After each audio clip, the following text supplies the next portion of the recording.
उस दिन कुछ टूटा नहीं था, फिर भी सब बदल गया। न कोई झगड़ा हुआ, न कोई बड़ा फैसला लिया गया। बस एक बात रह गई, जो कभी कहीं नहीं गई, और वहीं से कहानी शुरू हो गई। वो लड़की शहर के एक पुराने हिस्से में रहती थी। कमरे में ज्यादा सामान नहीं था, पर खिड़की से आती हवा उसकी सबसे बड़ी दोस्त थी।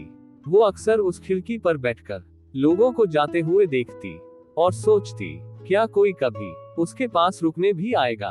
वो लड़का भीड़ में रहता था, पर अकेला। लोग उसे पहचानते थे, पर समझते नहीं थे। उसकी जिंदगी में सब कुछ तय था, सिवाय इस बात के कि वो खुश है या नहीं। उनकी मुलाकात किसी खास जगह पर नहीं हुई, बस एक रोज दोनों एक ही जगह कुछ देर के लिए चुपचाप बैठे थे। उसने पूछा, आप भी यहाँ अक्सर आते हैं?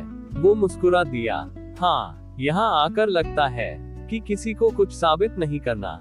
यहीं से बातें शुरू हुई, पहले हल्की, फिर गहरी। वो उसे अपने डर बताती, बिना ये सोचे कि वो क्या सोचेगा। और वो पहली बार किसी के सामने मजबूत बनने की कोशिश नहीं करता। प्यार धीरे धीरे हुआ, इतना चुपचाप कि दोनों को पता ही नहीं चला कि कब आदत जरूरत बन गई। वो कहती, अगर कभी मैं बदल जाऊं तो याद दिलाना कि मैं कौन थी। वो कहता, अगर कभी मैं खामोश हो जाऊं तो समझ जाना मैं टूट रहा हूँ। लेकिन हालात हमेशा बात सुनते नहीं।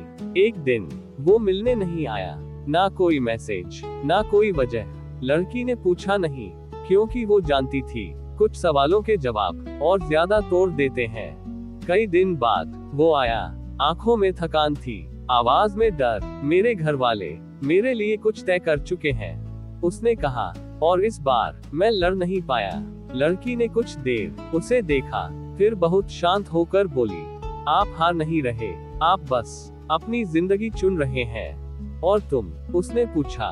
वो मुस्कुरा दी, मैं तो हमेशा हालात की आदत में रही हूँ। उस दिन उन्होंने अलविदा नहीं कहा, बस कम बातें की और आखिरी बार एक दूसरे को देखा।